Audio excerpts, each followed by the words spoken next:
Alhamdulillahi ala ihsani wa syukru lahu ala taufiqihi wa amtinani wa asyhadu an la ilaha illallah wahdahu la syarika lahu ta'ziman li sya'nihi wa asyhadu anna Muhammadan abduhu wa rasuluhu da'ila ridwani. Allahumma shalli alaihi wa ala alihi wa ashabihi wa ikhwani. Hadirin dan hadirat yang dirahmati oleh Allah Subhanahu wa taala, pada kesempatan hari ini kita akan membahas tentang Nabi Isa alaihissalam, suatu sosok yang merupakan sosok kontroversial di antara umat manusia yang ada di alam semesta ini, antara umat Islam dengan umat Nasara dan umat Yahudi. Orang-orang Islam menganggap Nabi Isa alaihissalam adalah seorang nabi yang mulia, bukan Tuhan, bukan pula anak Tuhan. Adapun orang-orang Yahudi menganggap Nabi Isa adalah anak zina dan mereka mengaku telah membunuh Nabi Isa dengan menyalib Nabi Isa. Adapun orang-orang Nasara menganggap Isa adalah anak Tuhan atau dia adalah Tuhan sendiri. Ini tentunya yang benar adalah apa yang diyakini oleh orang-orang Islam, ya, sebagaimana dituturkan oleh Allah dalam Al-Qur'anul Karim. Kita akan membacakan kisah Nabi Isa alaihissalam. Yang pertama dari surat Maryam mulai ayat 33 dan seterusnya. Allah berfirman, Inna Allah astafa Adam wa Nuhan wa ala Ibrahim wa ala Imrana alal alamin. Sungguhnya Allah telah memilih Adam dan Nuh dan keluarga Ibrahim dan keluarga Imran di atas alam semesta. Di sini Allah menyebutkan bagaimana Allah memuliakan keluarga Ibrahim dan juga keluarga Imran. Karena keluarga Imran ini adalah keluarga yang sangat mulia. Imran adalah salah seorang alim ulama, ya, di kalangan Bani Israel, dan dia adalah pemimpin para ulama yang mengurus Baitul Maqdis, mengurus Al-Masjid Al-Aqsa, dan dia memiliki seorang istri, ya, yang disebutkan oleh ahli sejarah tadinya adalah seorang wanita yang mandul. Namun akhirnya dia berdoa kepada Allah Subhanahu wa taala, bernazar ingin punya anak, ya. Kalau dia punya anak, ingin agar anaknya benar-benar berkhidmah kepada Masjidil Aqsa. Allah Subhanahu wa taala berfirman, "Idz qalat imra'atu Imrana rabbi inni nadartu laka ma fi batni muharraran fataqabbal minni innaka antas samiul alim."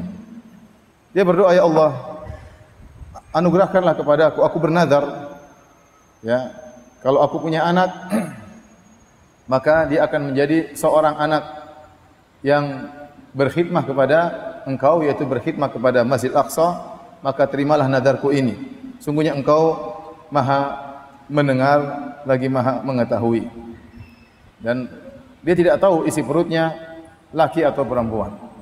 Dan dia sudah bernazar bahwasanya anaknya kalau laki-laki akan menjadi pengurus Masjid Aqsa. Allah berfirman, "Falamma wada'atha qalat rabbi inni wada'tuha unsa." Tatkala dia melahirkan, ternyata anak yang dilahirkan bukan laki-laki, tapi perempuan, yaitu Maryam, ibunya Nabi Isa alaihissalam. Qalat rabbi inni wada'tuha untha wallahu a'lamu bima wada'at. Dia berkata, ya Allah, sungguhnya yang aku lahirkan bukanlah anak laki-laki, tapi anak perempuan. Wallahu a'lamu bima wada'at. Kata Allah, Allah tahu apa yang dia lahirkan. Wa laisa dzakaru kal untha. Dan lelaki tentu tidak sama dengan perempuan. Kemudian dia berkata, wa inni sammaituha Maryam. Sungguhnya aku menamakan putriku ini dengan Maryam. Maryam menurut bahasa mereka artinya pelayan. Maksudnya melayani Masjid Aqsa, yang dia abidah. Dalam makna yang lain adalah abidah, itu wanita yang rajin beribadah. Wanita yang rajin beribadah karena dia khusus untuk beribadah di Masjid Aqsa. Wa inni u'idzuha bika wa dzurriyyataha minasyaitonir rajim. Dan aku memohon perlindungan kepada Engkau, ya Allah, ya, agar melindungi Maryam dan melindungi keturunannya dari gangguan syaitan yang terkutuk. Fataqabbalaha rabbuha biqabulin hasanin wa ambataha nabatan hasanan wa kaffalaha Zakaria. Akhirnya Allah Subhanahu wa taala, ya, menerimanya sebagai nazar dengan penerimaan yang baik, dan Allah mendidiknya dengan pendidikan yang baik, dan Allah menjadikan Zakaria sebagai pengurus Maryam. Jadi waktu Maryam lahir, maka ibunya segera membawa Maryam ke para pendeta atau para rahib yang ada di Masjid Aqsa, agar mereka yang merawat Maryam. Karena mereka rebut-rebutan, mereka bangga, ini putri dari pimpinan kami, yaitu Imran. Imran pimpinan mereka. Ya. Kalau ada yang ingin berkorban, memberi korban kepada Tuhan, maka melalui Imran, ya, bapaknya Maryam. Maka mereka berebut-rebutan untuk mengurus Maryam. Akhirnya Zakaria mengatakan, Nabi Zakaria alaihissalam, saya yang lebih utama untuk mengurus Maryam karena saya adalah pamannya. Istri Zakaria adalah saudari dari ibunya Maryam. Istrinya Zakaria adalah saudari dari ibunya Maryam, istrinya Imran. Paham? Oleh karenanya istrinya Zakaria adalah bibinya Maryam. Maka Zakaria berkata, saya lebih utama untuk mengurus ponakan saya karena istriku adalah bibinya. Akan tapi para pendeta tersebut tidak terima. Mereka berebutan untuk merawat Maryam. Akhirnya mereka pun melakukan undian. Ya, dan mereka ada bersengketa untuk rebutan siapa yang harus merawat Maryam. Ternyata undian keluar nama Zakaria. Yang Allah sebutkan dalam Al-Qur'an, "Dzalika min amba'il ghaibi nuhihi ilaik, wa ma kunta ladaihim idh yulquna aqlamahum ayyuhum yaqulu Maryam, wa ma kunta ladaihim idh yahtasimun." Kata Allah, inilah kabar gaib yang aku ceritakan kepada engkau wahai Muhammad. Kau tidak hadir di sisi mereka tatkala mereka sedang mengundi, dan kau tidak hadir tatkala mereka sedang bersengketa. Tapi Nabi Muhammad bisa menceritakan kisah ini padahal beliau tidak hadir karena wahyu dari siapa? Dari Allah Subhanahu wa taala. Akhirnya Maryam dirawat oleh Zakaria, oleh pamannya, ya, oleh pamannya atau suami bibinya. Kemudian ya, mulailah Maryam tumbuh dan berkembang sampai akhirnya dia menjadi seorang wanita yang dewasa. Ya. Jadi seorang wanita yang dewasa. Kemudian tatkala dia menjadi seorang wanita yang dewasa, Maryam kemudian membuat semacam mihrab, yaitu semacam kamar khusus di Masjidil Aqsa untuk dia bisa konsentrasi ibadah di situ. Sementara Zakaria terus merawatnya, ya, membawakan makanan buat Maryam karena memang dia sudah dinadarkan untuk beribadah kepada Allah Subhanahu wa taala, tidak ada kesibukan yang lain. Jadilah Maryam wanita yang terkenal di kalangan Bani Israel, wanita yang soleha yang telah menadarkan, ibunya menadarkan dirinya untuk berkhidmat kepada Masjidil Aqsa. Maka pamannya Zakaria senantiasa membawa makanan kepada Maryam. Namun ada hal yang aneh yang dialami oleh Maryam, dilihat oleh Zakaria alaihissalam. Zakaria juga seorang nabi. Ya. Dan kebetulan Zakaria tidak punya anak. Ya, dia tidak punya anak. Dia udah tua, istrinya juga mandul. Makanya dia senang untuk merawat ponakannya. Ya, tidak ada anak, maka dia senang untuk merawat Maryam. Suatu hari kata Allah Subhanahu wa taala, "Kullama dakhala 'alaiha Zakaria al-mihrab, wajada 'indaha rizqa."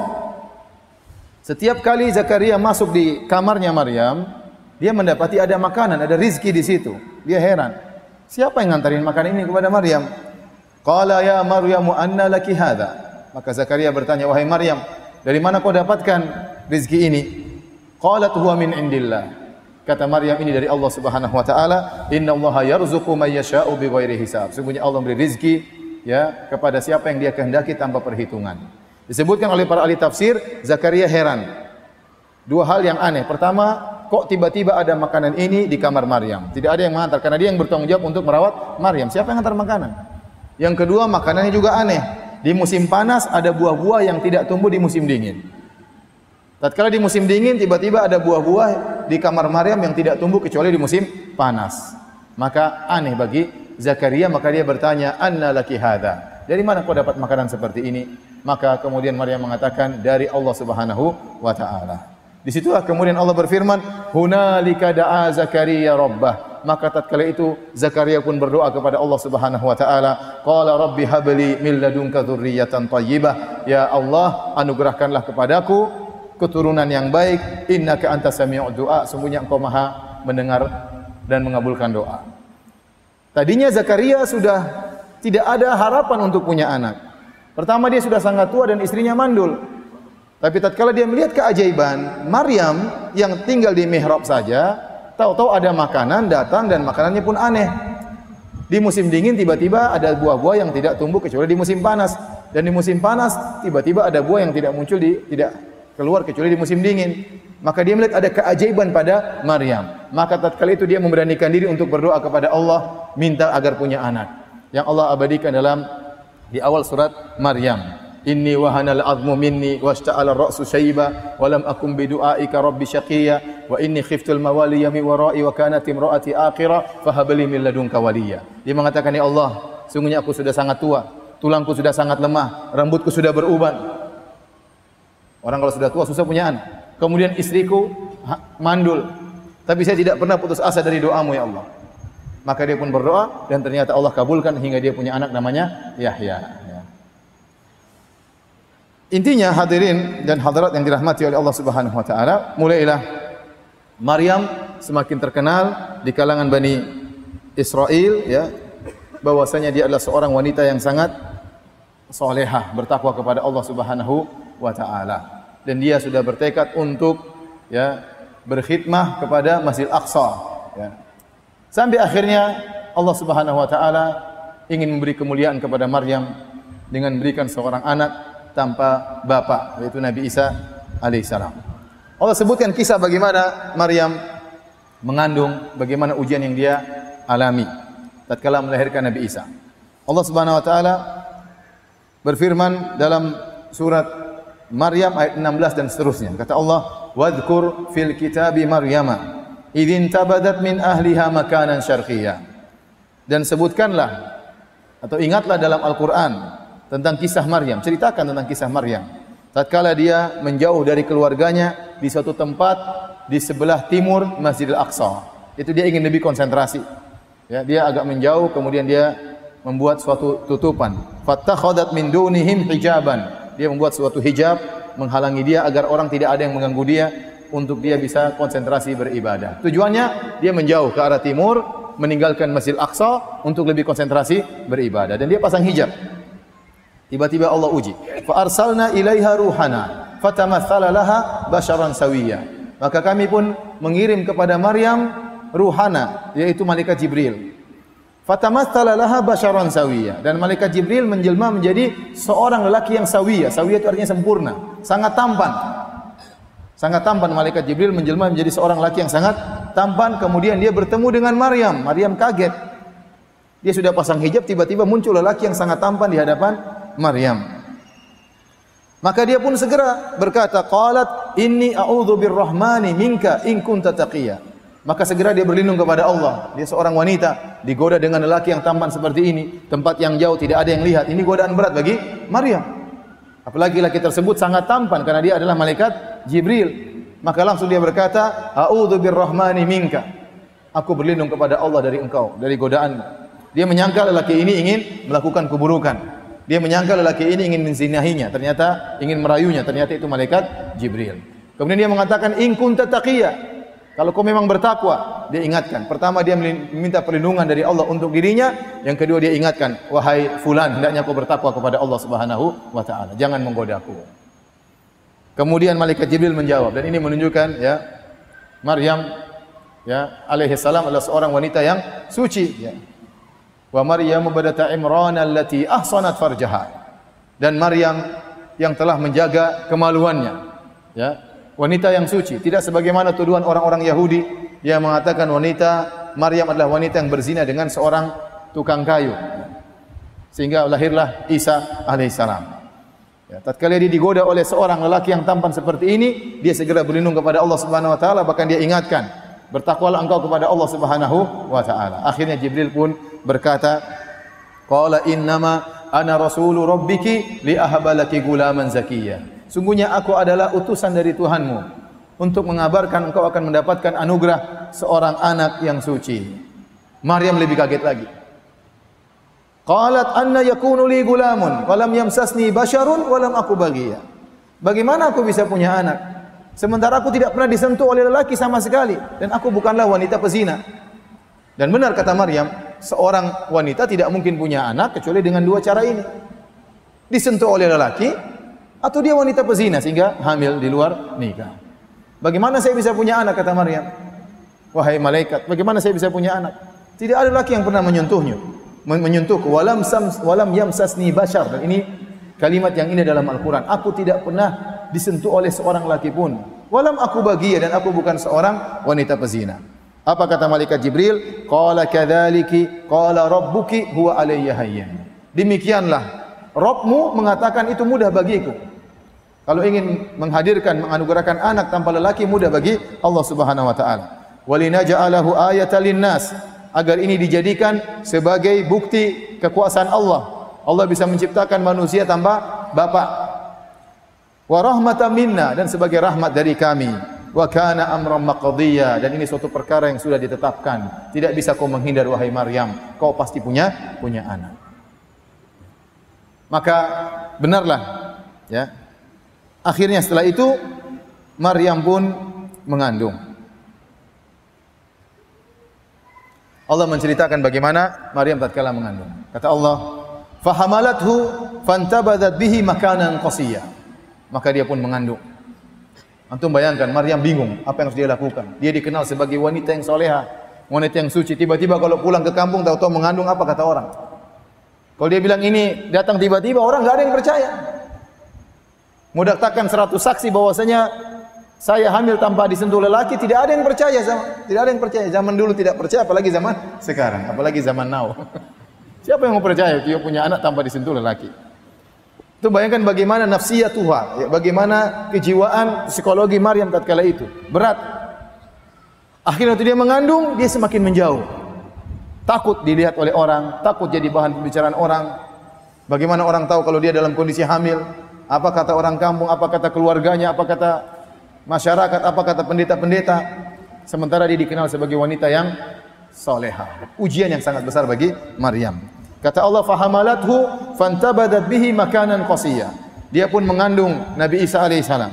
Maka dia pun pergi ke tempat yang lebih jauh lagi. Qasiyya itu jauh. Kemudian fa'aja'ahal makhadhu ila jidhin nakhlah. Tatkala dia mau melahirkan, maka dia kesakitan. Dia kesakitan. Kata para ahli tafsir, terkumpul bagi dia 3 kesulitan. Pertama, ya, dia kesakitan, sakit ingin melahirkan. Kemudian dia kelaparan, kemudian dia kehausan, tidak ada orang juga. Dia sakit, kemudian lapar, kemudian haus. Terpaksa dia harus mencari sesuatu untuk dia makan, sementara dia sudah sangat kesakitan ingin melahirkan. Kata Allah, fa'aja'ahal makhadhu ila jid'in nakhlah. Akhirnya rasa sakit itu mengantarkan dia untuk pergi ke korma, ke pohon korma. Kemudian dia berkata, qalat ya laitani mitu qabla hadza wa kuntu nasiyan mansiya. Maka dia berangan-angan, seandainya saya meninggal, ya, sebelum terjadinya hal ini ujian berat sekali. Seandainya saya tidak dikasih ujian dengan ujian seperti ini. Dia tidak bisa milih karena Allah mengatakan wa kana amran maqdiya, kau tidak bisa menghindar Maryam, kau pasti punya anak. Dia mengatakan seandainya ada pilihan, saya ingin meninggal sebelum diuji seperti ini. Wa kuntu nasiyan mansiya, dan saya orang yang terlupakan, tidak ada yang sebut-sebut saya. Kenapa? Karena ujian berat yang dia rasakan, kalau ketahuan orang bagaimana? Apa kata masyarakat? Ya. Ini perkara yang sangat memalukan. Kemudian fanadaha min tahtiha, tiba-tiba ada suara menyuruh kepada Maryam, Allah tahzani, jangan kau sedih wahai Maryam. Qad ja'ala rabbuki tahtaki sariya. Sungguhnya Rabbmu, ya, telah mengalirkan sungai di bawahmu. Dia haus, maka Allah alirkan sungai supaya dia bisa minum. Wa huzzi ilaiki bi jid'in nakhlati tusaqitu alayki rutaban janiyya. Dan goyangkanlah, ya, akar dari pohon korma. Niscaya akan jatuh rutop-rutop buah-buahan korma yang masih segar bisa kau makan. Akhirnya Maryam pun goyangkan akar korma, maka berjatuhlah buah-buah rutop. Kemudian dia makan, saat itu pula dia melahirkan. Hadirin rahmati Allah Subhanahu wa taala, ya. Al-Qur'an menjelaskan bahwasanya Maryam lahir tatkala ada rutop, tatkala musim rutop, dan musim rutop adalah musim panas. Korma itu tidak keluar rutop, antum tahu rutop kan, yang buat buka puasa itu, ya, yang agak masih seperti buah segar, warna coklat-coklat. Itu tidaklah keluar kecuali di musim panas.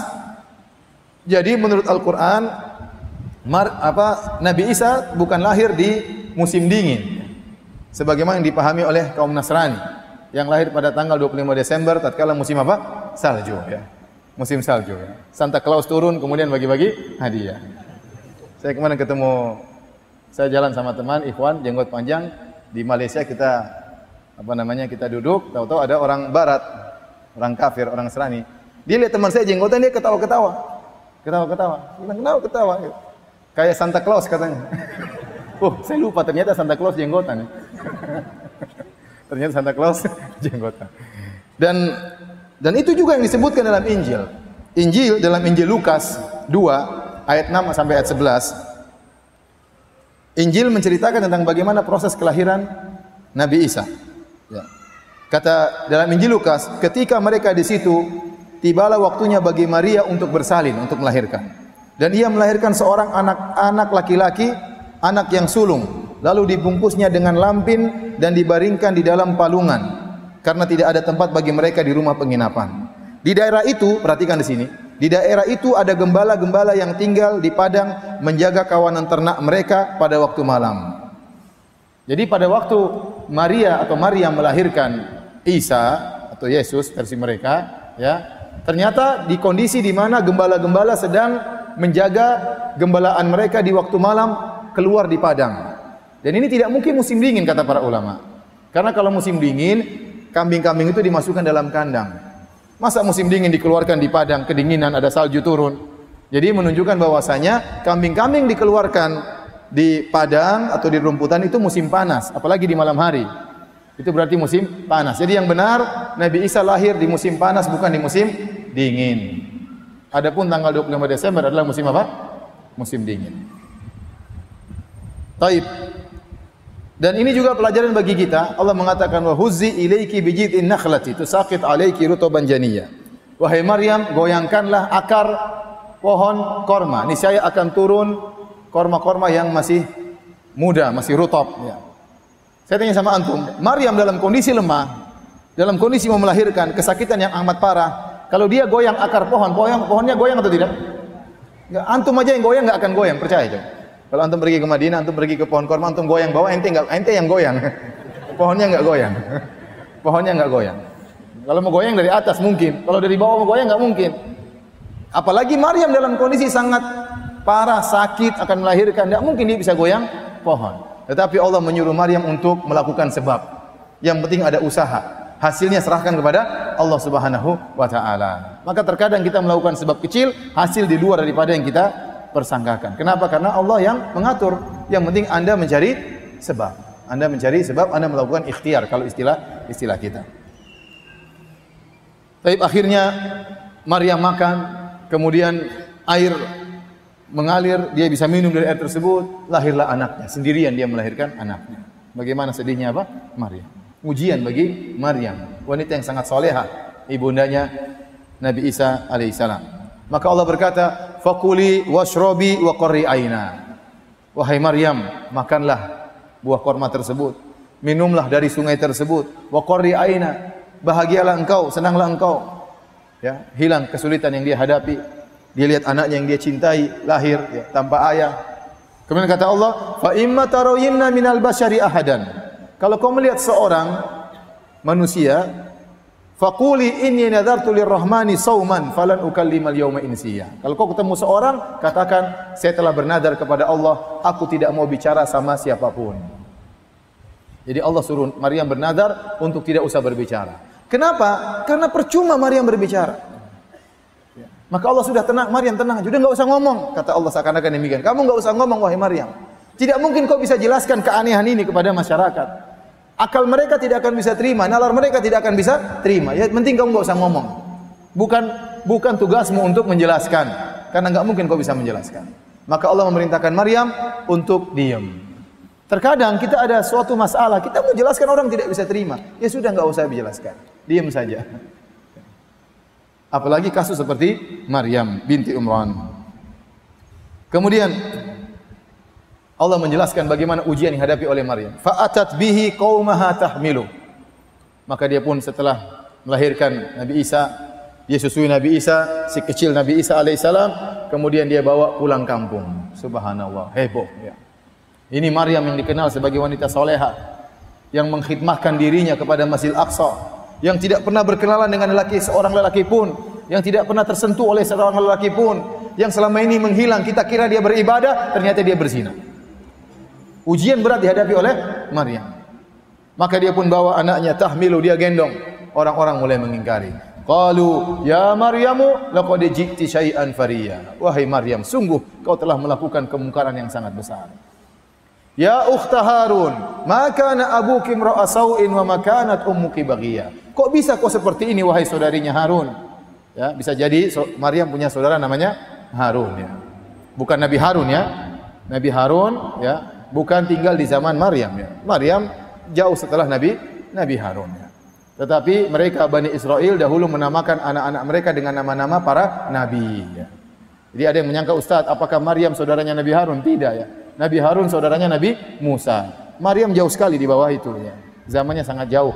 Tetapi mereka Bani Israel menamakan anak-anak mereka dengan nama-nama para nabi. Maka mereka berkata, "Ya ukhta Harun, wahai saudarinya Harun. Kenapa kok bisa demikian? Makana abuki imra'a sau', ayahmu bukan orang buruk.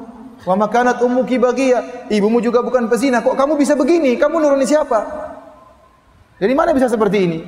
Jelas bapaknya siapa? Imran. Bapaknya Imran, pemimpin para pendeta.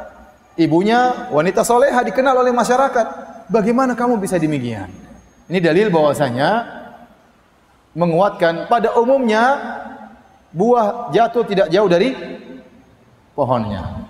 Itu pepatah orang Indonesia, dan itu ada benarnya karena anak-anak tumbuh berkembang dengan didikan orang tua, dan pengaruh orang tua sangat besar.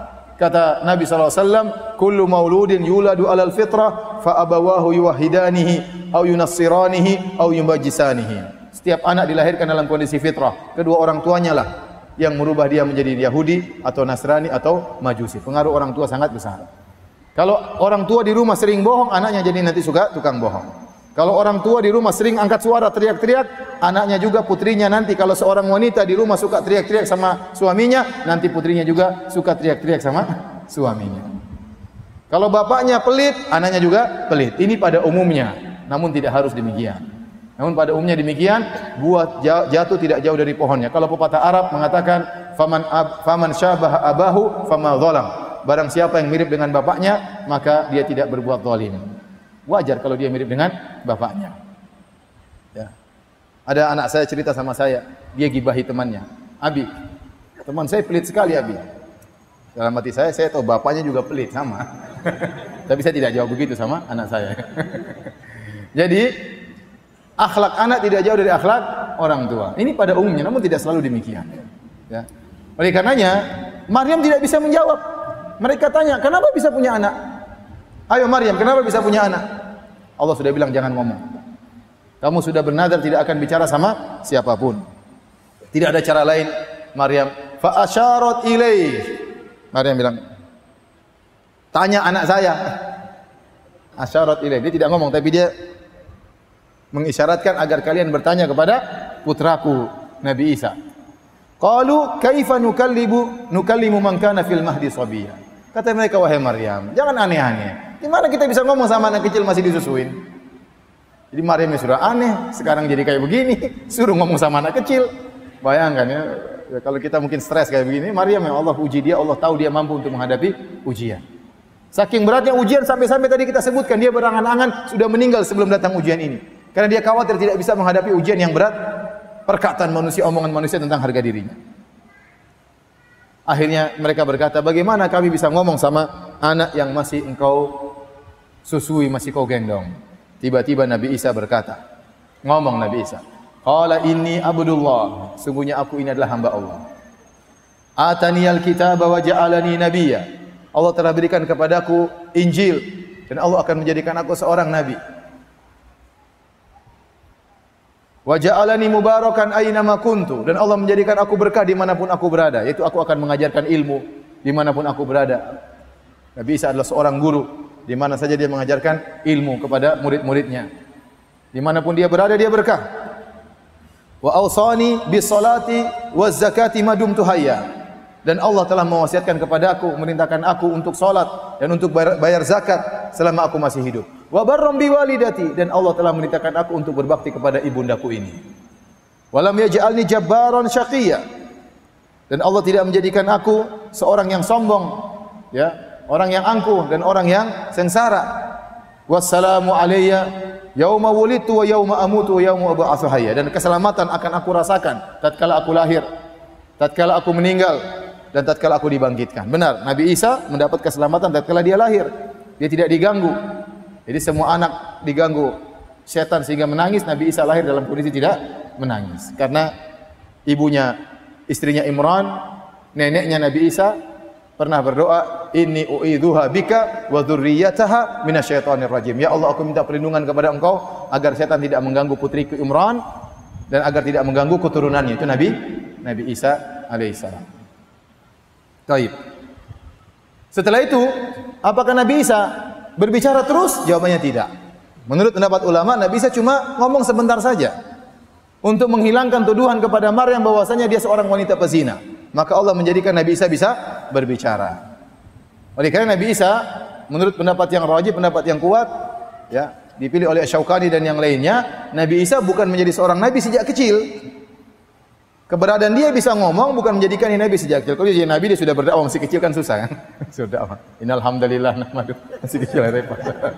Enggak. Jadi dia bisa ngomong itu hanya untuk menghilangkan tuduhan. Setelah itu dia kembali normal sebagai anak yang biasa sampai akhirnya tumbuh dan berkembang menjadi orang dewasa, baru dia diangkat menjadi seorang nabi. Makanya dia mengatakan wa ja'alani nabiyyan, aku dijadikan nabi. Atani alkitab, aku diberikan Injil, padahal belum ada Injilnya. Maksudnya dia mengatakan, wahai kaumku, aku akan diangkat menjadi nabi. Aku akan diberikan Injil oleh Allah Subhanahu wa taala. Aku akan dijadikan berkah oleh Allah sehingga mengajari masyarakat dimanapun aku berada. Dan ini antara mukjizat Nabi Isa yang kata para ulama tidak terdapat dalam Injil. Saya belum cek, tapi saya baca tadi pernyataan ulama di antaranya Ibnu Qayyim rahimahullahu taala, Nabi Isa berbicara sejak kecil itu tidak terdapat dalam Injil. Ini menunjukkan bagaimana Quran memuliakan Nabi Isa lebih daripada Injil. Lebih daripada Injil. Kemudian Allah sering berkata dalam Al-Quran, Ya Isa bin Maryam, Ya Isa bin Maryam, wahai Isa putri Maryam, wahai Isa putra Maryam, wahai Isa putra Maryam. Tapi kalau antum dapati dalam Injil, Injil Lukas, Injil Yohanes atau Injil yang lainnya, antum mendapati mereka sebutkan silsilah nasab Nabi Isa. Disebutkan dalam buku Injil bahwasanya Nabi Isa itu lahir dari Maryam yang suaminya namanya Yusuf An-Najjar. Sehingga kalau disebut nasabnya Yesus bin Yusuf bin Hali, ada Yesus bin Yusuf bin Yakub. Jadi disebutkan nasab Nabi Isa sampai kepada Nabi Daud. Islam tidak. Ya. Islam tidak bahwasanya Maryam lahir tanpa ayah, dan tidak ada hubungannya dengan Yusuf An-Najjar, tidak ada.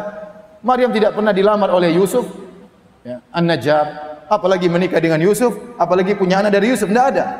Aneh dalam Injil disebutin nasabnya Nabi Isa. Isa bin Yusuf bin Yakub bin sampai bin Daud. Ini dibantah oleh para ulama Islam bahwasanya Maryam tidak sama sekali menikah dengan dengan Yusuf.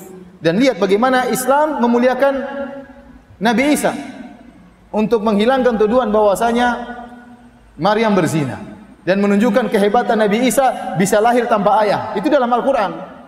Dalam Injil tidak, malah disebut punya bapak. Disebut punya bapak. Kalau perhatikan ternyata nasabnya sangat jauh berbeda. Injil 1 mengatakan mungkin sampai Nabi Daud entah 30 bapak, yang ini lebih banyak lagi, mungkin 40 bapak. Ya. 40 apa? Kakek. Jadi memang kontradiktif di situ. Satunya mengatakan Yesus bin Yusuf bin Hali. Satunya Yesus bin Yusuf bin Yakub. Ya beda, kakeknya sih sudah beda. Ke atasnya lebih beda lagi. Ya. Jadi kita tahu ternyata Al-Quran sangat memuliakan Nabi Isa. Lebih daripada Injil memuliakan Nabi Isa alaihi salam. Kemudian di antara bantahan para ulama, aturan dari orang-orang Bani Israel, kita tahu bahwasanya Nabi Yakub punya 12 anak. Asbat, disebut dengan asbat. Sibet sampai 12. Nabi Yusuf dan saudara-saudaranya. Di antara ada Yahuda, di antara ada Lawi. Nah, Maryam ini berasal dari keturunan Nabi Harun alaihissalam sampai ke Lawi. Ya. Adapun Yusuf An-Najjar dari keturunan Nabi Daud alaihissalam. Dan dalam aturan Bani Israel tidak boleh satu sibet nikah dengan sibet yang lain. Jadi kalau Yusuf harus nikah dengan wanita dari keturunan dia itu, dari keturunan sibet ini. Jadi mereka ada 12 apa? 12 nenek moyang. 12 suku lah. Ya. Salah satunya suku Yusuf, Nabi Yusuf alaihissalam. Nanti suku Yahuda, suku siapa dan seterusnya. Ya. Jadi secara aturan tidak mungkin Yusuf berani melamar Maryam karena secara keturunan mereka berbeda dan tidak boleh dalam aturan Bani Israel satu sibet suku menikah dengan suku yang lain meskipun sesama Yahudi. Jadi ini menguatkan bahwasanya Maryam melahirkan Nabi Isa tanpa bapak dan ini mukjizat Nabi Isa alaihissalam. Baik. Maka Allah berfirman, "Dzalika Isa bin Maryam, qaulul haqqi alladzi fihim yamtarun." Itulah Nabi Isa bin Maryam, perkataan yang benar yang mereka perselisihkan tentang siapa hakikat Nabi Isa. Maka lillahi ayattakhidha min waladin subhana. Allah tidak pernah punya anak, Allah tidak pernah mengambil anak. Ya, seandainya Allah punya anak, anak tersebut memang harus disembah. Makanya Allah mengatakan, "Qul in kana lirrahmani walad fa ana awwalul abidin." Katakanlah kalau Allah punya anak, aku yang pertama kali sembah anak tersebut. Ya. Karena anak mesti mirip dengan bapaknya. Kalau ternyata Nabi Isa anaknya Allah, harusnya sifat-sifat anak sama seperti bapaknya. Tidak makan, tidak minum, maha kuasa, tidak tidur, tidak capek, tidak istirahat, tidak takut. Itu sifat-sifat Tuhan. Ternyata Nabi Isa tidak seperti bapaknya kalau memang itu anaknya bapaknya. Dan Nabi Isa bukan anak dari Allah Subhanahu wa taala. Maka benar kata Allah, kalau memang Isa Allah punya anak, maka anaknya harus diibadahi juga. Karena pasti sifat anaknya seperti sifat apa? Bapaknya. Namun kita dapati ternyata Nabi Isa sifatnya jauh dari Allah Subhanahu wa taala. Berarti dia bukan anak Allah Subhanahu wa taala. Kata Allah, "Ma kana lillahi ayattakhidha min waladin subhanah." Allah tidak mungkin punya anak, Maha suci Allah Subhanahu wa taala. Idza qada amran fa inna ma yaqulu lahu kun fayakun. Adapun Isa lahir tanpa bapak tidak melazimkan dia anak Tuhan. Bagi Allah mudah sekali menciptakan anak tanpa bapak. Idza qada amran, kalau Allah menghendaki sesuatu tinggal berkata kun fayakun. Maka Allah menyebutkan yang lebih aneh daripada Nabi Isa, itu Adam. Inna matsala Isa indallahi kamatsali Adam. Sungguhnya perumpamaan Isa sama seperti Adam, mudah bagi Allah. Khalaqahu min turab, Allah ciptakan Nabi Adam dari tanah, Allah tinggal bilang kun fayakun. Mudah bagi Allah untuk menciptakan Nabi Adam tanpa ayah, tanpa ibu, apalagi Nabi Isa cuma sekedar tanpa ayah. Mudah bagi Allah. Kalau Nabi Isa mau jadi Tuhan, Adam juga harusnya jadi Tuhan. Alaihissalam. Baik. Kemudian Allah berfirman, "Fakhtalafal ahzabu min bainihim." Maka timbullah hizb-hizb di antara Nasara, Yahudi tentang perkara Nabi Isa. Yahudi berkelompok-kelompok juga. Sebagian mereka mengatakan Nabi Isa adalah anak zina. Nasrani juga berkelompok-kelompok. Ada yang mengatakan Nabi Isa adalah anak Tuhan. Ada yang mengatakan Nabi Isa itulah Tuhan. Ada yang mengatakan Nabi Isa satu dari yang tiga. Tiga kelompok besar Nasrani sampai sekarang. Yang Allah sebutkan dalam Al-Quran. Ada yang mengatakan Nabi Isa adalah Tuhan itu sendiri. Isa huwallah. Isa adalah Allah. Ada yang mengatakan Isa anak Tuhan. Ada yang mengatakan Isa satu dari yang tiga. Paham? Trinitas. Kemudian Nabi Isa tumbuh berkembang. Allah tidak sebutkan bagaimana berkembangnya Nabi Isa dalam Al-Quran. Karena mungkin tidak penting.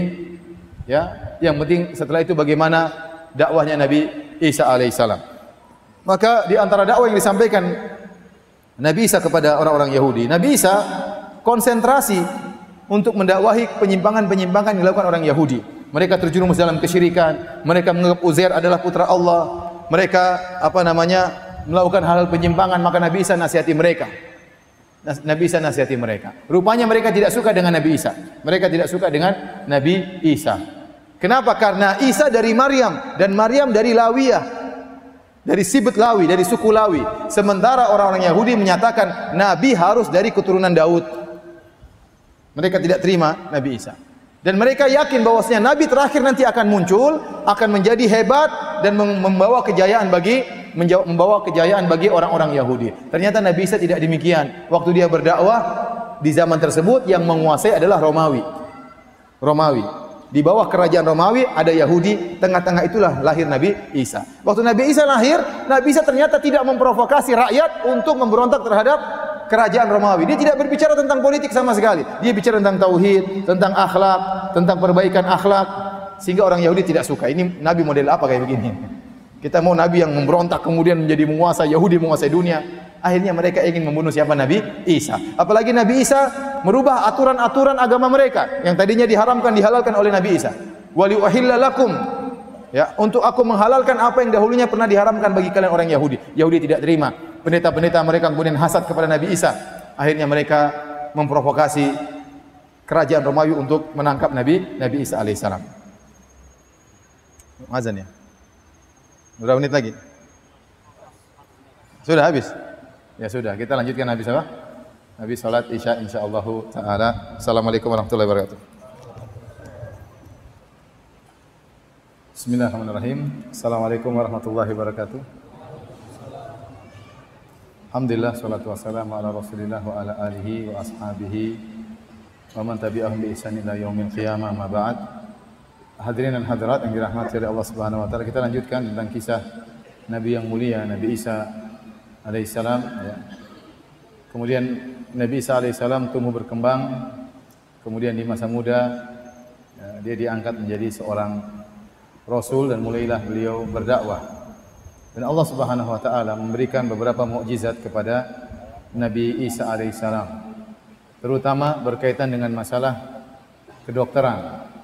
Sebagaimana dijelaskan oleh Al-Imam Ibnu Katsir dalam kitabnya Al-Bidayah wan Nihayah, banyak para nabi yang Allah berikan mukjizat kepada mereka sesuai dengan perkara yang lagi booming atau digandrungi masyarakat di zaman mereka. Contoh Nabi Musa alaihissalam, di zaman beliau banyak orang-orang yang sombong dengan sihir-sihir mereka. Banyak orang belajar sihir. Maka Nabi Musa diberikan mukjizat mirip dengan sihir tapi bukan sihir. Yaitu tongkatnya bisa berubah jadi ular, bukan tipuan mata, bukan halusinasi, tetapi benar-benar tongkat unsur kayu berubah menjadi daging ular, sehingga akhirnya para penyihir yang tadinya ingin menentang Nabi Musa akhirnya beriman dan sujud tunduk kepada Allah Subhanahu wa taala. Demikian juga tongkatnya ya bisa membelah lautan dan itu juga bukan sihir. Jadi mukjizat Nabi Musa mirip dengan hal-hal yang digandrungi oleh masyarakat di zaman tersebut. Demikian juga kata Ibnu Katsir seperti Nabi Muhammad sallallahu alaihi wasallam. Di zaman Nabi Muhammad sallallahu alaihi wasallam, masyarakat Arab jahiliyah mereka lagi booming tentang masalah bahasa, tentang balaghah, tentang syair-syair. Mereka sering mengadakan lomba syair di antara mereka. Ya, syair-syair hebat diberi hadiah oleh orang-orang hebat, oleh orang penguasa ya. Maka Nabi sallallahu alaihi wasallam diberikan kepada Nabi mukjizat yang berkaitan dengan ketinggian balaghah, ketinggian bahasa yaitu Al-Qur'anul Karim. Yang itu bukan karangan manusia tapi langsung dari Allah Subhanahu wa taala, sehingga orang-orang yang pandai syair tatkala mendengar Al-Qur'an mereka tahu itu bukan karangan manusia, tapi itu datang dari Rabbul Alamin. Demikian juga menurut Ibnu Katsir yang berkaitan dengan Nabi Isa alaihissalam. Di zaman Nabi Isa banyak orang yang gandrung tentang masalah pengobatan, lagi booming masalah pengobatan. Maka Allah Subhanahu wa taala memberikan mukjizat kepada Nabi Isa yang berkaitan dengan masalah pengobatan. Allah berfirman, Nabi Isa berkata, "Wa rasulan ila bani Israil, anni qad ji'tukum bi ayatin min rabbikum, anni akhluqu lakum min at-tini ka hay'ati at-tayri, fa anfukhu fihi fayakunu tayran bi idznillah." Aku adalah rasul kepada Bani Israel. Jelas Nabi Isa diutus kepada Bani Israel, tidak kepada umat yang lain. Dan aku telah datang kepada kalian dengan mukjizat dari Rabbku, dari ayat, suatu tanda kebesaran Rabbku. Di mana aku menciptakan dari tanah, aku ciptakan semacam burung, lalu aku tiupkan, maka jadi burung beneran terbang. Kemudian wa ubri'ul akmaha wal abrasa bi idznillah. Aku menyembuhkan orang yang buta, diusap oleh Nabi Isa, kemudian tadinya buta sejak lahir, tiba-tiba bisa melihat. Orang terkenal abros itu penyakit sopak, yaitu yang berwarna-warni, ya, albino kata orang, itu pun sembuh diusap oleh Nabi Isa. Lebih daripada itu, wa uhyil mauta biiznillah. Aku bisa menghidupkan yang mati. Ada orang meninggal dihidupkan oleh Nabi Isa, semuanya dengan izin Allah Subhanahu wa taala. Ini semua ya mengungguli ilmu kedokteran yang ada di zaman tersebut. Nabi Isa mukjizatnya luar biasa. Jangankan orang sakit jadi sembuh, orang mati bisa hidup kembali. Di antara mukjizat beliau, wa unabbiukum bima ta'kuluna wa ma tadkhiruna fi buyutikum. Aku bisa mengabarkan kepada kalian tentang ilmu gaib, apa yang kalian makan tadi malam, apa yang kalian makan tadi siang, tadi pagi, apa yang kalian simpan di rumah kalian. Padahal Nabi Isa tidak pernah ke rumah mereka, ya. Inna fi dzalika la ayatan lakum in kuntum mu'minin. Sungguh pada yang demikian itu ada tanda-tanda kebesaran Allah bagi orang-orang yang beriman. Jadi Nabi Isa datang dengan mukjizat. Sehingga mulailah sebagian orang Yahudi masuk Islam. Bani Israel mulai masuk ikut ajaran Nabi Isa alaihissalam. Namun sebagian Yahudi menentang, ya. Mereka tidak percaya kepada Nabi Isa alaihissalam. Menurut mereka Nabi Isa anak zina. Menurut mereka Nabi Isa bukan dari keturunan Nabi Daud, tidak sah karena mereka mengagungkan Nabi Daud alaihissalam. Menurut mereka Nabi terakhir harus dari keturunan Nabi Daud, sehingga akhirnya mereka mengingkari Nabi Isa. Terlebih lagi Nabi Isa tidak pernah berbicara tentang kekuasaan. Yang dia bicarakan adalah agama, adalah tauhid, kemudian masalah perbaikan akhlak, sehingga mereka semakin benci kepada Nabi Isa alaihi salam. Akhirnya mereka pun membuat makar. Mereka sering merayu kerajaan Romawi untuk menangkap Nabi Isa, tapi kerajaan Romawi tidak mau tangkap Nabi Isa karena tidak ada kesalahan Nabi Isa. Akhirnya mereka melakukan tipuan. Mereka mengatakan Nabi Isa mengaku sebagai raja Yahudi dan akan melakukan pemberontakan dan yang lain dan lainnya. Akhirnya Yahudi bekerja sama dengan orang-orang Romawi, akhirnya menangkap Nabi Isa. Menurut versi Islam dalam Al-Quran, Nabi Isa ditangkap dengan bantuan orang-orang Yahudi beserta tentara Romawi. Namun Nabi Isa tidak disalib dan tidak dibunuh. Allah membantah perkataan orang-orang Yahudi. Wa qaulihim inna qatalnal masiha Isa bin Maryam wa Rasulullah. Dan perkataan mereka yang mengatakan inna qatalnal masiha Isa bin Maryam Rasulullah, sungguh kami orang Yahudi telah berhasil membunuh Isa putranya Maryam yang seorang rasul utusan Allah. Ya, subhanallah. Orang Yahudi ini bejatnya luar biasa. Di antara hobi mereka adalah membunuh nabi. Ada nabi yang tidak sesuai dengan selera mereka, mereka bunuh. Coba kalau antum diutus ke suatu kaum pengajian yang hobinya bunuh ustaz, mengerikan. Ustadznya enggak selera dibunuh, mengerikan. Yahudi di antara kebrengsekan mereka, bejatnya mereka hobinya bunuh nabi. Allah ulang-ulang dalam Al-Qur'an, wa qatlihimul anbiya. Ya. Mereka suka membunuh para nabi. Di antaranya mereka mengaku membunuh Nabi Isa dan mereka ingin bunuh memang. Mereka ingin bunuh Nabi Isa. Maka mereka bangga mereka, inna qatalnal masiha Isa bin Maryam Rasulullah. Kami telah berhasil membunuh Isa bin Maryam, utusan Allah. Bayangkan, sudah tahu itu utusan Allah, mereka bunuh. Allah bantah, wa ma qataluhu wa ma salabuhu walakin syubbiha lahum. Mereka tidak pernah membunuh Nabi Isa, mereka tidak pernah menyalib Nabi Isa, tapi ada orang yang diserupakan kepada Nabi Isa. Itu yang mereka tangkap, itu yang mereka salib, itu yang mereka bunuh. Kata Allah, wa ma qataluhu yaqina. Mereka sebenarnya tidak yakin kalau telah membunuh Nabi Isa. Bar rafa'ahu Allahu ilaihi, tapi Allah telah angkat Nabi Isa. Allah selamatkan Nabi Isa. Ini versi Islam. Nabi Isa selamat, tidak dibunuh oleh mereka, ya, diselamatkan oleh Allah Subhanahu wa taala, diangkat ke langit dan akan turun nanti menjelang hari kiamat. Akan turun menjelang hari kiamat untuk menyelesaikan segala kontroversial tentang dirinya. Dia akan jelaskan saya seorang nabi. Dia akan turun menjalankan syarat Nabi Muhammad SAW. Hidup kalau tidak salah 7 tahun, kemudian meninggal dunia, kemudian dikuburkan sebagaimana nabi-nabi yang lain. Sehingga jelas bahwasanya yang benar Nabi Isa bukanlah Tuhan dan bukan juga anak zina, ya, sebagian pernyataan Yahudi, tapi dia seorang nabi yang mulia yang dimuliakan oleh orang-orang Islam. Ya. Hadirin hadirat yang dirahmati oleh Subhanahu wa taala. Ini versi Islam. Adapun versi Nasara atau versi Injil maka berbeda-beda, ya. Injil Barnaba mengatakan bahwasanya Nabi Isa, ya, waktu mau ditangkap maka ada seorang yang diserupakan dengan Nabi Isa, diserupakan, ya. Kemudian dialah yang ditangkap, ya. Dialah yang ditangkap. Dikenal dengan Yudas Iskariot atau Yahuda Iskariot, ya. Dan Injil-Injil lain juga menyatakan demikian. Ada beberapa versi di antara Injil-Injil. Jadi Injil itu banyak, ya. Tapi banyak Injil yang tidak dianggap. Di antara Injil Barnaba yang dianggap Injil Lukas, Matius, Yohanes, ya. Banyak Injil Barnaba tidak dianggap, Injil ini tidak dianggap. Dan kalau antum perhatikan Injil itu tidak seperti Al-Qur'an. Kalau Al-Qur'an kan langsung qul ya ayyuhal kafirun, qul huwallahu ahad. Tapi kalau antum perhatikan Injil, itu seperti hadis-hadis kalau versi kita. Jadi Yohanes, Lukas, Matius sedang menceritakan tentang riwayat kehidupan Nabi Isa. Seperti hadis seperti kita. Jadi bukan seperti khitabnya, bukan pernyataannya, bukan langsung dari Allah. Adapun Al-Quran tidak, langsung Allah yang berfirman. Ya ayyuhal muddatsir kum fa'andzir, wahai yang berselimut bangunlah. Siapa yang bicara? Allah. Tapi kalau antum baca Nabi Injil, enggak. Yesus kemudian ke sini, Yesus kemudian begini, Yesus kemudian ngomong, itu seperti hadis. Jadi sebenarnya Injil itu bukan ya firman Allah Subhanahu wa taala secara murni, tapi sudah ada mengalami perubahan-perubahan. Karena tata cara susunannya tidak seperti Al-Qur'anul Karim yang kita lihat bahwasanya khitab pembicaraan langsung datang dari Tuhan Rabbul Alamin. Tetapi kalau Injil Matius, Lukas itu seperti rawi-rawi hadis. Abu Hurairah meriwayatkan hadis dari Nabi sallallahu alaihi wasallam, Umar meriwayatkan hadis dari Nabi sallallahu alaihi wasallam, ya sahabat meriwayatkan dari Nabi sallallahu alaihi wasallam. Seperti itu, ya. Jadi kalau versi mereka Nabi Isa benar-benar ditangkap. Benar-benar ditangkap. Ya karena Nabi Isa harus ditangkap dan harus disalib untuk menebus dosa warisan yang diwariskan oleh Nabi Adam alaihi salam. Dan ini ya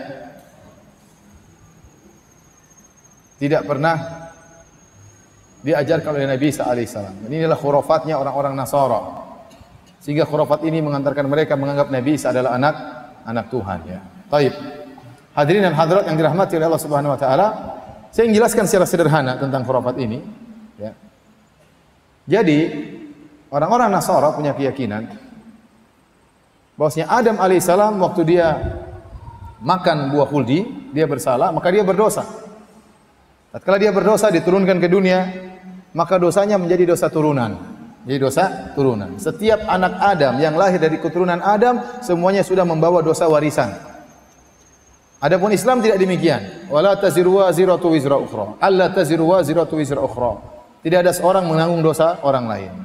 Islam meyakini kalau ada anak baru lahir bersih dari segala dosa.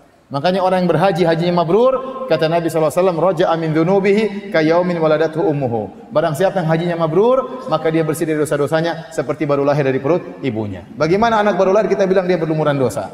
Menurut khurafatnya mereka, persangkaan mereka, filosofi mereka, setiap anak keturunan Adam itu pasti membawa dosa warisan. Nah, dosa warisan itu akan terus ada sampai kepada seluruh anak keturunan Adam. Dan itu tidak bisa dihapuskan kecuali dengan sesuatu yang suci. Yang suci itu hanyalah Tuhan. Semua manusia tidak ada yang suci karena semuanya keturunan Adam dan semua keturunan Adam pasti sudah membawa dosa warisan. Oleh karenanya untuk bisa menebus dosa tersebut, ini filsafat mereka, ya, maka harus sesuatu yang suci yang bisa menebus. Siapa yang suci? Ternyata hanya Tuhan yang suci. Nah, Tuhan kalau turun ke bumi nggak bisa dengan model Tuhan yang sekarang, maka harus menjelma menjadi seorang manusia atau mengirim anaknya, kata mereka. Sebagian mereka mengatakan Isa adalah Allah, Allah adalah Isa. Kalau gitu terpaksa Allah Subhanahu wa taala, ya, ta'ala Allah amma yaqulun uluwan kabira, maka dia harus menurunkan levelnya, kemudian menjadi bayi dalam perut Maryam. Supaya ada sesuatu yang lahir dari zat yang suci, tidak ada dosa warisan. Kalau lahir dari manusia pasti ada dosa warisannya. Paham sampai di sini? Paham filosofi mereka? Itulah kenapa Allah harus turun masuk dalam perut Maryam, jadi anak bayi, kemudian dalam perut ibunya, ya. Kemudian sudah besar lahir disusui oleh ibunya, ya. Keluar dari rahim wanita, keluar dari kemaluan wanita, ya. Ini Tuhan ceritanya masuk dalam perut manusia. Ini semua sangat tidak logis. Bantahannya mudah, kita bilang, bukankah Maryam juga manusia? Maryam manusia tidak? Maryam ada dosa warisan atau tidak? Ya sama saja, Tuhan numpang sama ada yang punya dosa warisan. Kata mereka, Maryam sudah dibersihkan, tidak ada dosa warisannya lagi. Nah, kalau Maryam bisa dibersihkan, ya sudah tinggal bersihkan saja, ngapain pakai Allah turun ke bumi kemudian masuk dalam perut manusia. Paham sampai sini? Tayyib. Akhirnya Nabi Isa harus ditugaskan anak Tuhan untuk bisa menebus dosa warisan tersebut. Caranya dia harus disalib. Caranya harus dia disalib. Taib. Saya tanya sama antum, kalau orang Nasara pelaku maksiat, dia di dunia dia minum khamar, dia berzina, dia melakukan kejahatan, berarti terkumpul dalam dirinya dua dosa. Dosa warisan bawaan dari sejak lahir sama dosa yang dia buat sendiri. Paham? Taib. Kemudian Nabi Isa disalib. Berarti yang dibersihkan yang mana? Semua dosa apa cuma dosa warisan? Kalau mereka bilang semua dosa, ya sudah maksiat saja sebanyak-banyaknya, enggak ada masalah. Tapi kalau kata mereka yang dibersihkan cuma dosa warisan, lah dosa warisan dibandingkan dengan dosa ini enggak ada bandingannya. Terus apa faedahnya susah-susah Nabi Isa disalib, ternyata yang dihapuskan cuma dosa warisan, cuma makan buah. Dibandingkan dengan kemudian membunuh, berzina, merampok dan yang lainnya, paham? Terus apa fungsinya? Apa faedahnya kalau sampai-sampai Tuhan harus turun, harus disalib? Gara-gara hanya ingin bersihkan dosa warisan, toh ternyata dosa yang lain tidak terampuni. Terus saya tanya sama antum, kita orang Islam yang tidak beriman dengan filsafat ini, dosa warisan kita ada atau tidak menurut mereka? Menurut mereka kita ini bawa dosa warisan atau tidak? Bawa, karena kita semua keturunan Nabi Adam, paham? Nah, waktu Tuhan mengirim anaknya untuk disalib, berarti dia sudah bayar, sudah tebus dosa warisan, paham? Berarti dosa warisan kita sudah bersih atau tidak? Utangnya sudah dibayar, paham? Ya sudah, dosa kita sudah bersih. Enggak usah beriman, dosa kita juga sudah bersih. Apa masalah? Lu enggak perlu beriman sama Nabi Isa. Mau beriman enggak beriman, dosa warisan sudah dibayar sama Nabi Isa. Paham sampai sini? Nah, kalau ternyata memang Nabi Isa diutus untuk disalib, kenapa dalam Injil disebutkan waktu tentara Romawi datang Nabi Isa ketakutan, gelisah, sampai sembunyi dari kejaran orang-orang Yahudi? Harusnya Nabi Isa mengatakan, silakan saya lagi di sini. Ini yang saya tunggu-tunggu sejak dahulu. Kalian hendak menyalibku, paham? Harusnya orang-orang Nasara berterima kasih kepada orang-orang Yahudi yang berhasil menyalib Nabi Isa. Kalau tidak ada orang Yahudi menyalib Nabi Isa, maka dosa tidak akan tertebuskan. Terus kalau memang Nabi Isa ternyata diturunkan oleh Allah untuk menebus dosa-dosa, kenapa dalam Injil disebutkan waktu dia disalib, kemudian dia mengatakan, Elia, Elia lima syabaktani, yang artinya Tuhanku, ya Bapa, kenapa kau tinggalkan aku? Kenapa kau tinggalkan aku? Ini semua khurafat, akhirnya menimbulkan pernyataan Nabi Isa adalah anak Tuhan yang tidak pernah diucapkan oleh Nabi Isa sama sekali. Khurafat dosa warisan. Khurafat dosa warisan ini tidak pernah disebutkan oleh nabi-nabi sebelumnya. Apakah nabi-nabi sebelumnya pernah cerita ini? Enggak pernah cerita. Kok tiba-tiba muncul khurafat itu belakangan? Nabi-nabi sebelumnya mengatakan kalau berdosa bertobat selesai. Mereka tidak mengatakan percuma kalian bertobat, masih ada satu dosa tidak bisa diampuni. Tunggu anak Tuhan turun nanti kemudian hari. Enggak pernah mereka ngomong demikian. Ini menunjukkan ini semua khurafatnya orang-orang Nasara. Bayangkan, jutaan miliaran manusia dibangun di atas khurafat ini agama mereka. Jangan terpedaya dengan jumlah yang banyak. Jumlah kita lebih sedikit daripada mereka, tapi mereka agamanya dibangun di atas apa? Khurafat. Khurafat tentang dosa warisan. Islam mudah. Adam alaihissalam bersalah, dia bertobat. Tobatnya diterima atau tidak? Diterima. Tuhan tidak kejam. Adam bertobat selesai. Ini Adam sudah bertobat, dosanya masih diwariskan. Kenapa susah-susah seperti itu? Filsafatnya. Kemudian kata mereka, Bapak sayang kepada anaknya. Tuhan Bapak sayang kepada Tuhan anak. Ya kalau Tuhan Bapak sayang sama Tuhan anak, kenapa anaknya dibiarkan disembelih?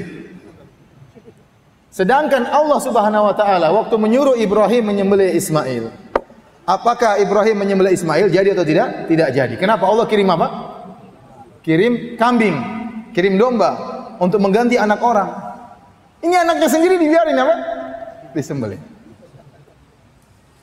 Disalib. Anaknya sendiri. Sementara anak orang Allah tolong, Allah ganti dengan apa? Kambing. Apakah itu sayang bapak kepada anak? Jawabannya tidak. Ya ikhwan, ini semua khurafat. Kasihan mereka, antum harus ada dai yang menyuruh kepada mereka. Saudara-saudara kita yang masih terjerumus dalam khurafat seperti ini, harus ada dai yang menjelaskan kepada mereka, ini khurafat yang menyebabkan mereka terjebak dengan pemikiran seperti ini. Ya. Timbul pertanyaan, dari mana ini semua datang? Ternyata kalau antum baca semuanya khurafat ini, filosofi ini datang dari Paulus. Siapa Paulus itu? Dalam Injil itu namanya Rasailur Rusul. Ada risalahnya Paulus, surat-surat Paulus yang Paulus tulis. Siapa Paulus ini? Paulus ini bukan muridnya Nabi Isa, bukan juga murid-muridnya Nabi Isa. Dia bukan sahabat, dia bukan juga tabi'in, paham?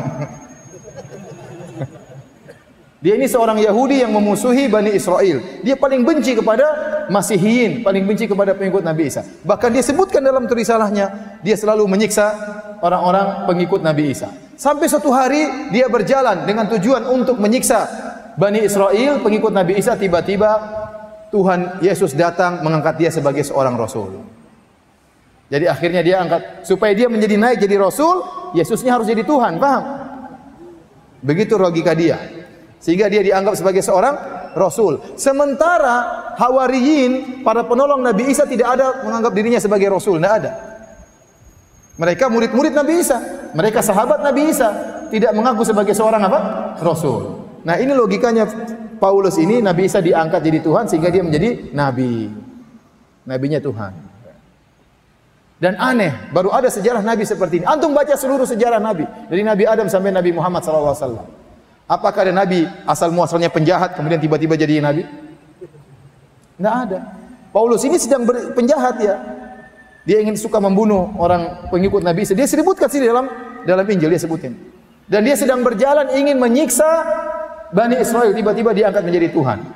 Tidak ada sejarah seperti ini. Ya. Allah menyebut tentang Nabi Yusuf, Allah angkat jadi nabi. Kenapa? Dia dahulu adalah orang yang baik.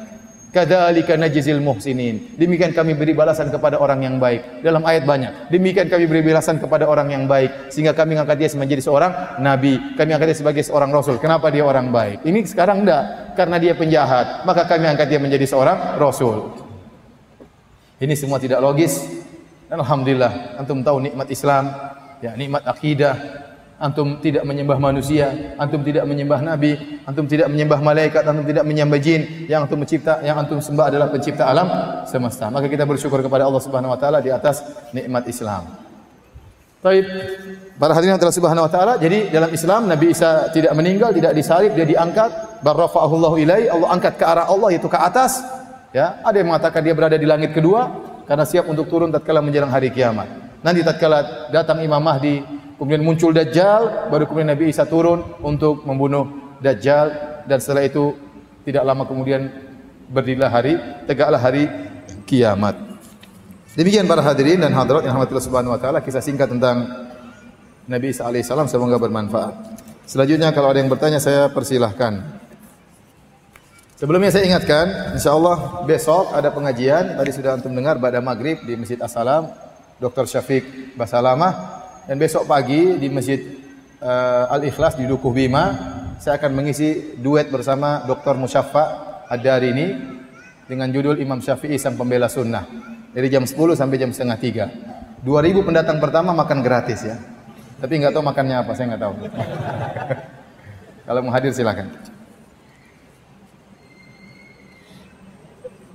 Wahai Ustadz, istri ana sekarang lagi mengandung. Dan apabila anaknya lahir laki-laki, ingin ana jadikan DKM Masjid Al-Azhar. Semoga dikabulkan ya. Semoga dikabulkan insyaallah. Ini tujuan mulia. Jadi DKM Masjid apa? Al-Azhar. Pertanyaannya, bagaimana kalau seandainya anaknya lahir perempuan? Kayak cerita siapa? Maryam. Bolehkah dijadikan DKM masjid? Seandainya boleh, terus jadi apa dong ya? Kalau hanya perempuan ya, membantu kalau DKM masjid perlu keperluan, dibantu, nggak jadi masalah ya. Tidak jadi masalah wanita mengurus masjid, tapi dengan batasan-batasan yang benar. Jangan terlalu banyak berinteraksi dengan laki-laki ya. Ya, selama bisa menjaga hubungan yang baik antara ya laki dan wanita, tidak melanggar batasan-batasan, maka tidak mengapa jadi pengurus masjid. Misalnya DKM bagian kewanitaan, boleh-boleh saja. Bagian urusan kewanitaan, boleh-boleh saja.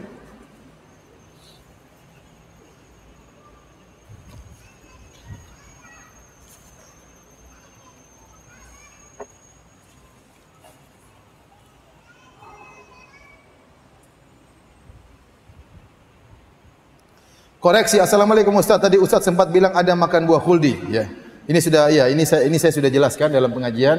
Penamaan buah khuldi itu adalah penamaan dari syaitan. Allah tidak menamakan buah tersebut dengan buah khuldi. Allah hanya menamakan ada sebuah pohon. Tapi syaitan menamakan pohon tersebut dengan pohon khuldi, artinya pohon keabadian. Ini hanyalah penamaan yang didatangkan dari syaitan, Allah nukil dalam Al-Qur'an. Ya. Jadi syajaratul khuldi wal mulkil la yabla. Ya, kau makan pohon keabadian, itu setan yang ucapkan kepada Adam agar Adam tergoda. Padahal Allah tidak menamakan pohon tersebut dengan pohon apa? Khuldi.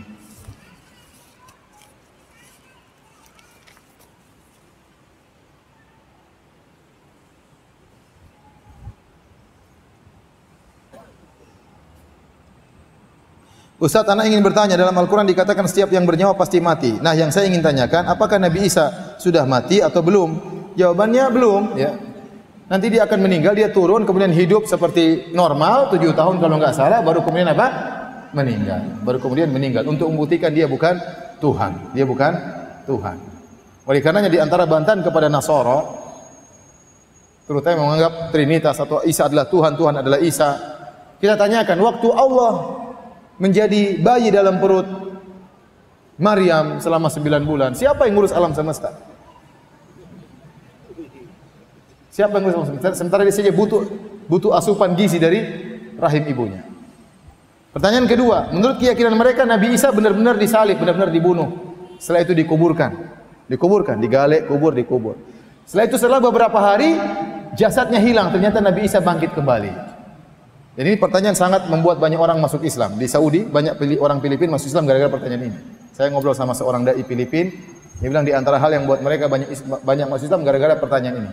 Kita tanyakan kepada mereka, waktu Nabi Isa mati, dan dia harus mati supaya bisa nebus. Kalau nggak mati nggak bisa nebus, ya nggak? Waktu dia mati, meninggal dunia, disalib menurut keyakinan mereka, Allah ikut mati atau tidak? Pertanyaannya itu dulu. Allah ikut mati atau tidak?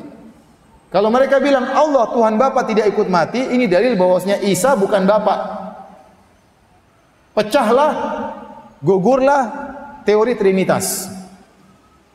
Kalau mereka bilang Tuhan tidak mati, Bapa tidak mati, yang mati cuma Nabi Isa, berarti Tuhan anak bukan Tuhan Bapa. Berarti tidak ada hubungannya. Anaknya mati, bapaknya masih hidup. Kalau mereka bilang Tuhan Bapa juga ikut mati, waduh gawat. Yang hidupkan siapa kalau begitu? Kalau dia lagi mati, siapa yang ngurus alam semesta? Oh, iblis lagi senang waktu itu ya. Menguasai dunia, mumpung mati jangan hidup lagi. Ini pertanyaan yang membuat orang banyak masuk Islam. Akhirnya ikhwan, kasihan saudara-saudara kita yang terjebak dengan filsafat atau filosofi Nasara, filosofinya Paulus yang sangat tidak logis, yang sangat tidak logis.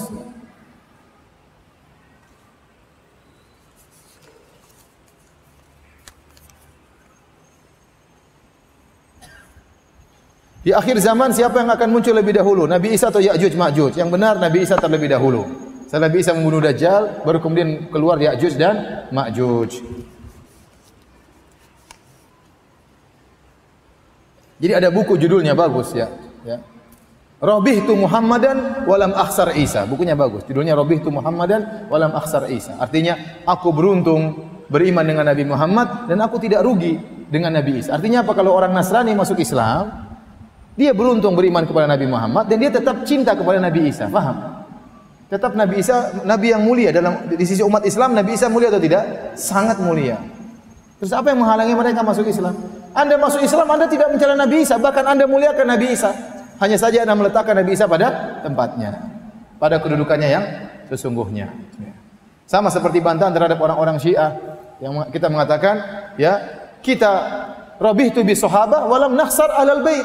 Rabihna bi sahabah, kita beruntung meyakini para sahabat mulia dan tidak mengharuskan kita membenci ahlul bait. Kita cinta ahlul bait dan kita juga cinta kepada para sahabat. Sementara mereka bikin logika, kalau cinta kepada ahlul bait harus benci kepada para sahabat. Itu tidak benar.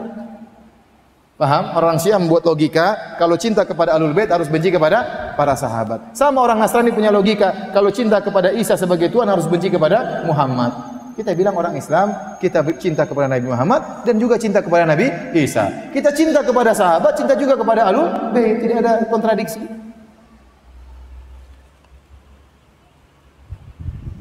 Apakah ada riwayat mengenai cara solatnya atau zakat puasanya umat Nabi Isa?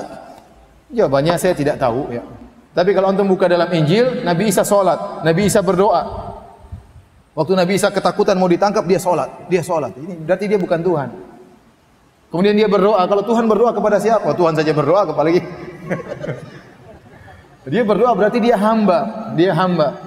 Makanya dalam Al-Quran mengatakan, ini Abdullah atani al-kitab, aku adalah seorang hamba, aku diberikan Injil. Sama seperti Nabi yang lain. Kalau Tuhan ngapain bawa kitab suci? Paham? Yang bawa kitab suci itu Nabi. Apa bedanya Nabi Isa dengan Nabi Muhammad, dengan Nabi Musa, dengan Nabi Daud?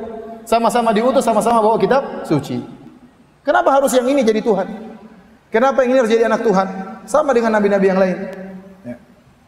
Atani al-kitab wa nabiy wa ja'alni mubarakan aina ma kuntu wa awsani bis salati waz zakati, dan Tuhan mewasiatkan kepadaku untuk salat dan untuk bayar zakat. Masa Tuhan salat, masa Tuhan bayar zakat? Yang benar aja. Jadi Nabi Isa bukan Tuhan.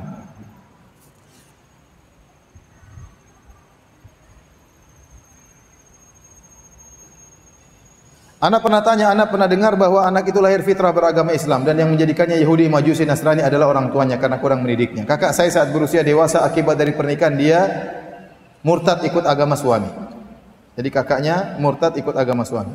Apakah masih disalahkan orang tua apabila anak tersebut menjadi Nasrani setelah dewasa? Dan saya sebagai adiknya merasa bahwa orang tua saya cukup memberi pendidikan agama kepada anak-anaknya. Tergantung, kalau orang tua sudah berusaha menyampaikan, menasihati, anaknya murtad itu di luar kemampuannya. Tidak ada masalah. Ya. Yang penting dia sudah nasihati. Yang penting dia tidak ikut andil dalam mendukung pernikahan tersebut. Ya. Nabi Nuh anaknya juga apa? Kafir. Nabi Nuh istrinya juga kafir. Nabi Lut istrinya juga kafir. Dia sudah dakwah sudah. Ya. Yang penting kita punya hujah di hadapan Allah. Kalau Allah bertanya, kenapa putrimu jadi murtad? Kita bilang sih kita sudah berdakwah ya Allah. Saya sudah tegur, saya sudah kirim surat, saya sudah kirim ustaz, ya, tapi dia tetap tidak kembali. Itu berarti hidayah di tangan Allah Subhanahu wa taala. Tetapi anti sebagai adik atau antum sebagai adik jangan pernah putus asa. Kasih syubhat sama kakak antum. Ya, cerita. Gimana? Kita dialog dong. Kamu kan pernah Islam. Coba dialog, ya. Kasih syubhat, dia enggak terima enggak apa-apa. Terkadang orang kena syubhat, pertama tidak terima, lama-lama terima. Dialog saja, dialog. Enggak ada masalah, dialog. Oleh karenanya di luar negeri banyak orang-orang yang Nasrani jadi ateis. Karena mereka tidak bisa terima agama mereka, tidak logis. Tidak logis. Gereja-gereja kosong sampai dijual, dibeli sama orang Islam jadi masjid, banyak sekali. Banyak. Rata-rata masjid-masjid di Eropa, di negara-negara kafir, rata-rata asalnya apa? Gereja. Dibeli kemudian dijadikan masjid.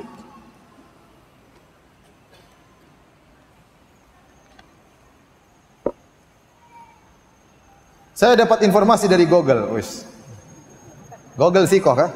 Tadhaif. Bahwasanya Injil Barnabas ditemukan di Turki, kemudian diterjemahkan seluruh bahasa. Injil Barnabas tidak diakui oleh mereka. Injil itu banyak, bukan cuma Markus, Lukas, Matius, Yohanes, bukan cuma itu. Banyak Injil. Tapi mereka hanya terima 4 tersebut. Yang lain mereka tidak terima. Padahal yang meriwayatkan tentang Nabi Isa banyak, bukan cuma 4 orang ini. Di antaranya Barnabas, tapi mereka tidak terima.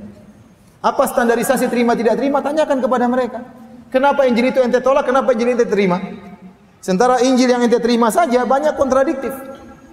Allah mengatakan afala yatadabbaruna al-Qur'an walau kana min indi ghairillahi lawajidu fi ikhtilafan katsira. Tidakkah mereka mentadabburi Al-Qur'an? Kalau Al-Qur'an bukan dari Allah pasti banyak kontradiktif.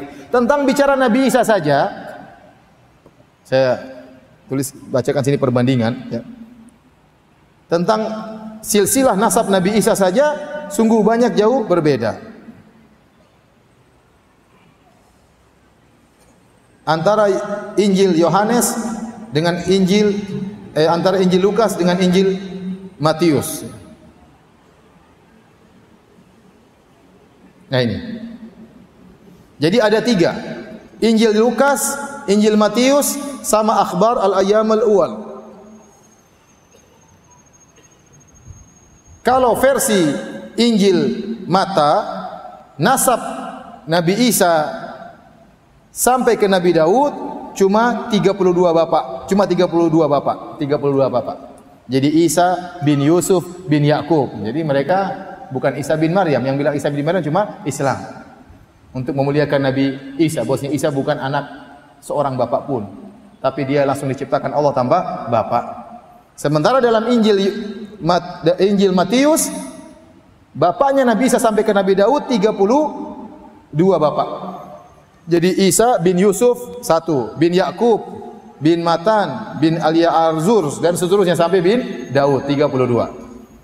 Adapun Injil Lukas dari Yusuf sampai Daud jumlahnya 42, beda 10 bapak, beda 10 kakek. Ini sangat mencolok perbedaannya, paham? Ini kakek 10 datang dari mana? Tiba-tiba muncul 10 di situ. Adapun akhbarul ayyamul awwal, kakeknya ya tahu-tahu bin siapa ini? Bin Hanina sampai Daud cuma 22, cuma 23. Beda lagi 10. Satu 23 bapak, satu 32 bapak, satunya 42 bapak. Ini sangat kontradiktif. Nanti di antara kakeknya ada namanya yang beda juga kakeknya. Satunya namanya Yusuf bin Yakub, satunya namanya Yusuf bin Hali. Loh, ini kakeknya bisa beda. Bapaknya sama-sama Yusuf, kakeknya beda. Apakah ini dari Allah Subhanahu wa taala seperti ini? Ini kontradiktif, nggak mungkin digabungkan. Pasti satu benar, pasti satu salah. Tahu mana yang benar, mana yang salah? Apakah ada barometernya? Kalau kita Islam ada sanad. Ini hadis sahih, hadis dhaif, ada sanadnya. Nah, Injil nggak ada sanadnya. Mana perawinya? Fulan an Matius. Fulan an Lukas. Nggak ada. Kita ada fulan an Abu Hurairah anin Nabi sallallahu alaihi wasallam. Ada, makanya di antara keistimewaan Islam adalah sanad. Sehingga keautentikan perkataan Nabi bisa kita pertanggungjawabkan karena ada sanad.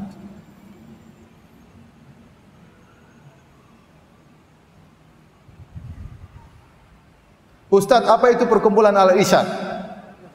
Bagaimana cara daftar? Anak ingin jadi anggotanya. Al-Irsyad hanyalah organisasi sebagaimana Muhammadiyah, sebagaimana NU, sebagaimana Persis, organisasi perkara duniawi yang kita tunggangi atau kita tumpangi untuk bisa berdakwah lebih mudah. Karena di Indonesia harus ada payung hukum, ya. Kalau kita untuk mengumpulkan kawan-kawan, kita mungkin buat draft fatwa atau mungkin ada kegiatan-kegiatan, butuh payung tersebut. Itu hanya sebagai sarana. Kalau payungnya rusak ya kita ganti payung yang lain, ya. Paham? Payungnya rusak kita buang payung tersebut. Daripada bikin payung baru, payung yang ada dipakai saja. Ya. Itu saja intinya. Ya, kita tidak membangun rasa cinta dan rasa benci di atas organisasi Al-Irsyad. Kalau kita bangun benci dan cinta di atas organisasi, itulah hizbiyah yang dibenci. Kalau kamu tidak Al-Irsyad berarti musuh, kamu Al-Irsyad berarti kawan. Itu salah seperti itu. Islam tidak mengajarkan demikian. Antum tidak usah masuk Al-Irsyad, enggak ada masalah. Yang penting ikut pengajian. Enggak harus masuk Al-Irsyad, itu sekedar sarana. Saya juga kurang tahu cara mendaftarnya gimana, saya enggak tahu. Antum tanya sama orang-orang Al-Irsyad. Ya. Pergi ke Masjid Al-Fatah, di situ banyak orang-orang Al-Irsyad, tanya, bisa saya ikut sumbangsi dalam organisasi ini karena Allah berfirman wa ta'awanu 'alal birri wat taqwa, saling tolong menolong dalam kebaikan dan ketakwaan. Kita butuh kerjasama. Di antara kerjasama dengan payung apa? Organisasi misalnya. Sama payung yayasan. Ada orang tidak suka organisasi, sukanya yayasan. Ya sama. Yayasan itu organisasi kecil. Ada orang nggak pakai organisasi, tidak pakai yayasan, tapi dia bikin pondok. Dia mudirnya, ini anak buahnya, ya sama saja. Ya. Berarti ada hierarki kepemimpinan. Paham? Berarti ada aturan yang mereka bikin, bukan aturan dari Allah, aturan manusia, tapi tidak melanggar syariat Allah Subhanahu wa taala. Tapi demikian saja kajian kita para hadirin hadirat. Insyaallah kita bertemu di kesempatan yang lain, bulan depan atau yang lainnya dengan kisah-kisah yang lain yang menggugah iman kita dan menkokohkan akidah kita. Demikian, wabillahi taufiq wal hidayah. Assalamualaikum warahmatullahi wabarakatuh.